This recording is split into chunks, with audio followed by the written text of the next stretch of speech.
Greetings, seekers of truth.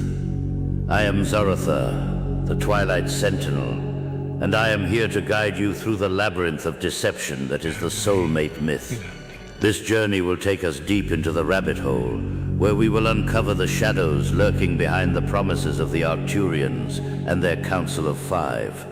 Prepare to question everything you thought you knew about love, destiny, and the cosmos. Level 1. The promise of the soulmate. Our journey begins with a promise of a love so profound, so perfect, that it transcends the boundaries of time and space. The Arcturians and their Council of Five whisper this promise into the ears of the hopeful, painting a picture of cosmic romance and destined encounters. The idea of a soulmate is intoxicating. It suggests that somewhere out there is a perfect being who understands you completely, who loves you unconditionally, and who is destined to be with you. This promise is reinforced through signs, synchronicities, and the stories of others who claim to have found their soulmates. But what if this promise is nothing more than an illusion, a carefully crafted deception designed to keep you passive, waiting and yearning? Level 2. The psychology of deception. To understand the depth of this manipulation, we must delve into the principles of dark psychology, the use of psychological tactics to manipulate and control. The Arcturians and their council employ several of these tactics to keep you ensnared in their web of deceit. The power of suggestion. The first tactic is the power of suggestion. The Arcturians plant the seed of the soulmate myth in your mind, suggesting that somewhere out there is a perfect match for you. This suggestion is reinforced through signs, synchronicities, and the stories of others who claim to have found their soulmates. The power of suggestion works by bypassing your critical thinking and appealing directly to your emotions. Cognitive dissonance.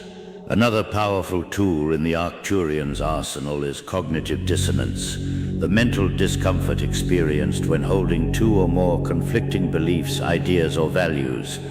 The Arcturians create cognitive dissonance by promising you a soulmate while simultaneously keeping you in a state of perpetual waiting. When the promised soulmate does not appear, you experience discomfort. To alleviate this discomfort, you rationalize the delay.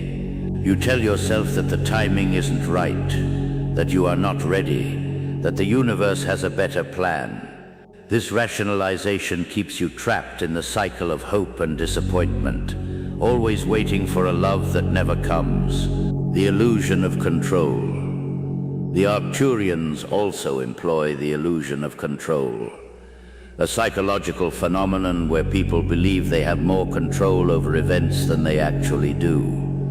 The Arcturians tell you that you can manifest your soulmate through positive thinking, visualization, and other spiritual practices. This illusion of control keeps you engaged in the process, always believing that if you just think positively enough, if you just visualize hard enough, your soulmate will appear. But the reality is that you have no control over when or if your soulmate will appear. The Arcturians know this, and they use the illusion of control to keep you trapped in their web of deceit. Level 3. The Shadow Self. To break free from the Arcturians' web of deceit, we must turn inward and explore the depths of our own psyche. The soulmate myth is a projection of our deepest desires and fears, a reflection of the parts of ourselves that we have disowned and rejected. In the depths of our psyche, there exists a shadow self, a part of us that we have disowned and rejected. This shadow self is composed of all the parts of ourselves that we deem unacceptable, the parts that are selfish, greedy, lazy, and unlovable. We project these disowned parts onto others, seeing in them the qualities that we refuse to acknowledge in ourselves. The soulmate myth is a projection of our shadow self. We long for a perfect love, a perfect match, because we refuse to acknowledge the imperfect parts of ourselves. We believe that our soulmate will complete us, make us whole, because we refuse to acknowledge the wholeness that already exists within us. Level 4. The path to wholeness. To break free from the soulmate myth, we must embark on a journey of self-discovery and self-acceptance. We must turn inward and explore the depths of our own psyche, acknowledging and accepting the parts of ourselves that we have disowned and rejected. This journey is not easy. It requires us to confront our deepest fears and desires, to acknowledge the parts of ourselves that we deem unacceptable. But it is only through this process of self-discovery and self-acceptance that we can break free from the Arcturian's web of deceit and find the love and connection that we seek. As we explore the depths of our psyche, we begin to see the patterns and beliefs that have kept us trapped in the soulmate myth. We begin to see the ways in which we have projected our shadow self onto others, seeing in them the qualities that we refuse to acknowledge in ourselves. Self-acceptance. The next step on the path to wholeness is self-acceptance. We must acknowledge and accept the parts of ourselves that we have disowned and rejected, embracing the wholeness that already exists within us.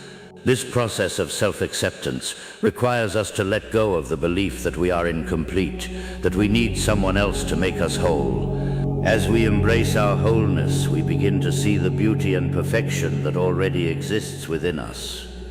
We begin to see that we are not incomplete, that we do not need someone else to make us whole. We are already whole, already complete, just as we are. Self-love. The final step on the path to wholeness is self-love. We must cultivate a deep and abiding love for ourselves, embracing our strengths and weaknesses, our light and our shadow. This process of self-love requires us to let go of the belief that we are unlovable, that we need someone else to love us before we can love ourselves. As we cultivate self-love, we begin to see the love and connection that already exists within us. We begin to see that we are not unlovable, that we do not need someone else to love us before we can love ourselves.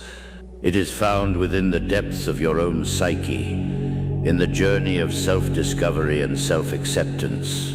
It is found in the cultivation of self-love, in the embrace of your wholeness and perfection. As you embark on this journey, remember that you are not alone. The path to wholeness is a universal journey, a journey that we all must undertake. And as you walk this path, you will find that the love and connection you seek is not found in the arms of another, but in the depths of your own being. So choose wisely, act boldly, and never surrender your power to those who would keep you waiting in the dark. The timeline is yours. Seize it